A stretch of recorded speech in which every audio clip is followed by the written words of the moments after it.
Good morning, MSc Physics previous. In previous video, we have discussed the operating point of the transistors in a differential amplifier and the gain of the differential amplifier. Today we are going to discuss input resistance, output resistance, inverting and non-inverting inputs, and common mode rejection ratio for a differential amplifier.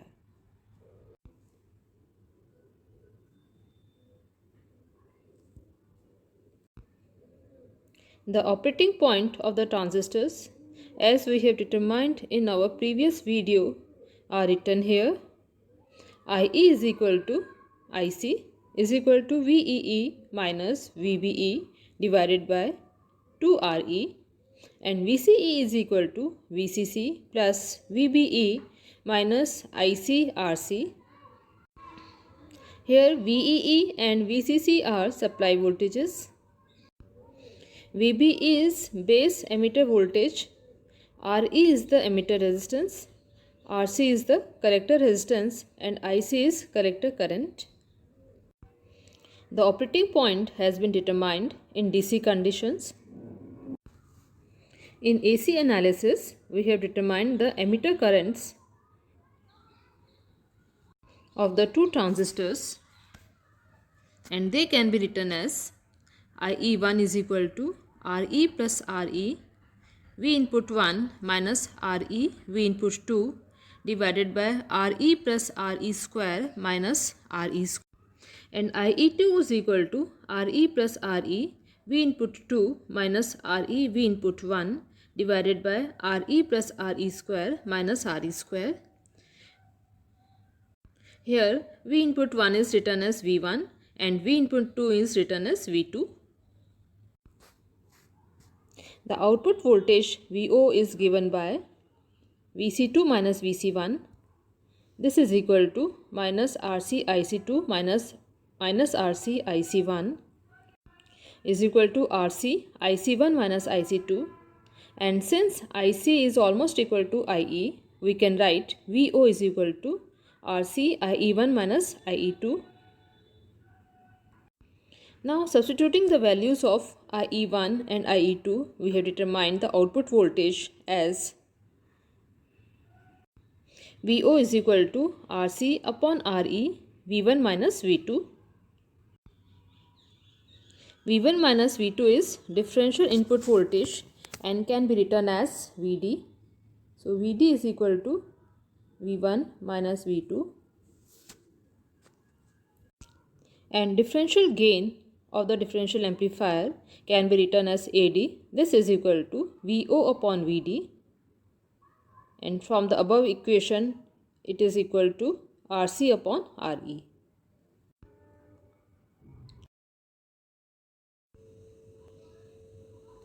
Differential input resistance.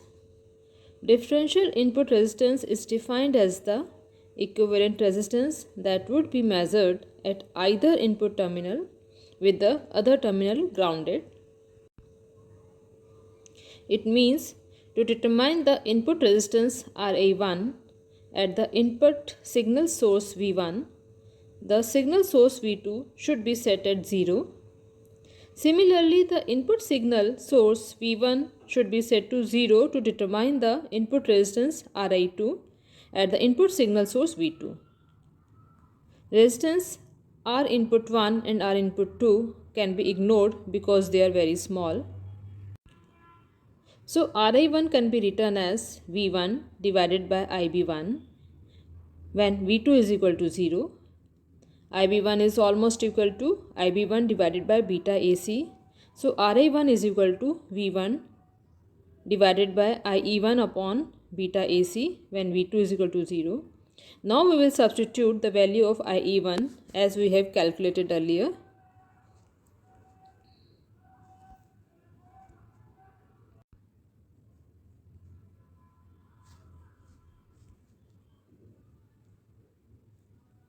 This is IE1. IE1 is equal to RE plus RE V1 minus RE V2 divided by RE plus RE square minus RE square. V2 is set at 0. So IE1 is equal to RE plus RE V1 divided by RE plus RE square minus RE square. Substituting this value of IE1 in RI1, we get RI1 is equal to beta AC RE plus 2RE divided by RE plus RE.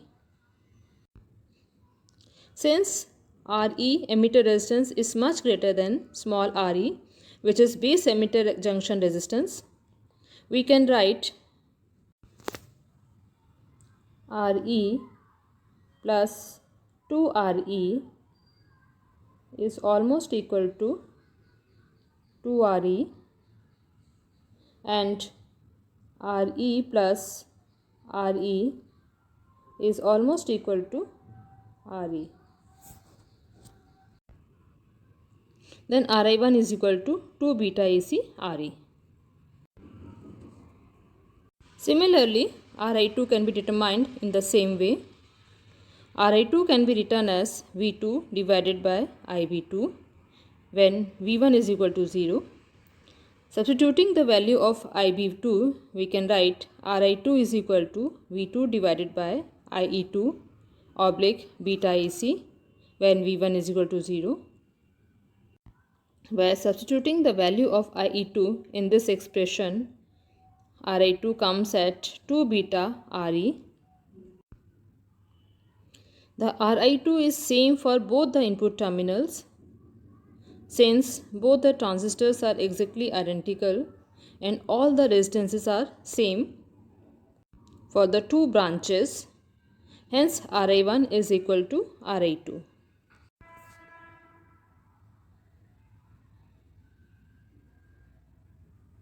Now we will determine the output resistance. Output resistance is defined as the equivalent resistance that would be measured at output terminal with respect to ground.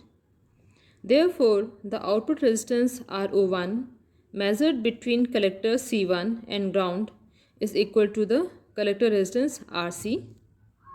Hence, the output resistance at the output terminal of Q2 is RC. Similarly, the output resistance RO2 measured at C2 with respect to ground is equal to that of the collector resistance RC. So, RO1 is equal to RO2 is equal to RC. Input and non-inverting inputs. In differential amplifier, we have two inputs, V input 1 and V input 2, or V1 and V2. And the output voltage VO is given by AD V1 minus V2, where AD is the differential gain. If V2 is equal to 0, output voltage VO is equal to AD V1. It means output voltage is amplified voltage and the gain is AD, and the input voltage V1 and output voltage VO are in same phase. But when V1 is equal to 0, output voltage VO is equal to minus AD V2. It means the input voltage V2 is amplified with a differential gain of AD. But now VO is equal to minus AD V2. It means input voltage V2 and output voltage VO are out of phase. Therefore, the input voltage V1 is called the non-inverting input, because a positive voltage V1 acting alone produces a positive output voltage VO. Similarly, the positive voltage V2 acting alone produces a negative output voltage, so V2 is called inverting input.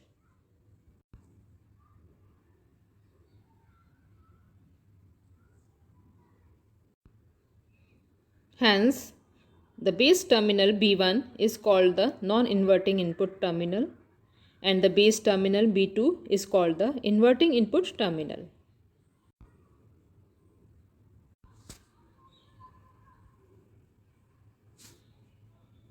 common mode rejection ratio or CMRR, dual input balanced output differential amplifier, suppress the common signals present at its input. This is a very important characteristic of the dual input balanced output differential amplifier. A differential amplifier is said to be in common mode when same signal is applied to both inputs and the expected output will be 0. This is because we have used a perfectly matched pair of transistors in differential amplifier, and the unwanted signals would appear as common to both input bases and therefore the net output would be 0. So ideally common mode gain is 0, but practically this is not possible because it is impossible to have perfectly matched transistors.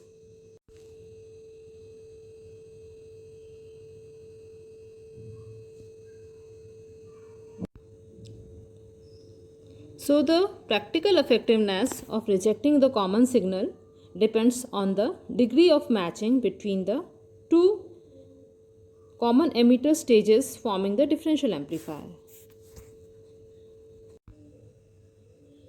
The more closely equal are the currents in the input transistors Q1 and Q2, the better is the common mode signal rejection.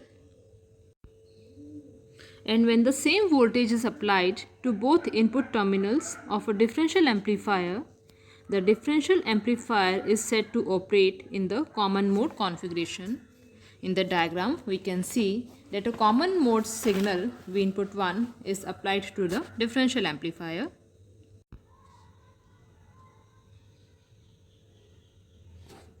The ability of a differential amplifier to reject common mode signal is called common mode rejection ratio or CMRR.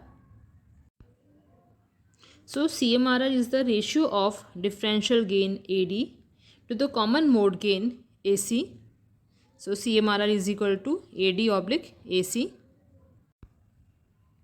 The differential gain AD has been determined earlier, where AD is equal to RC upon RE, and the common mode voltage gain AC can be determined by applying a known voltage VC to both the input terminals of the differential amplifier as shown in the figure.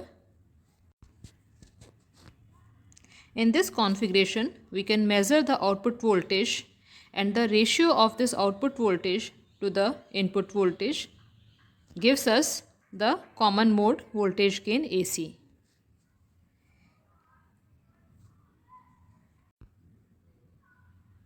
In decibels, we can write CMRR is equal to 20 log AD divided by AC.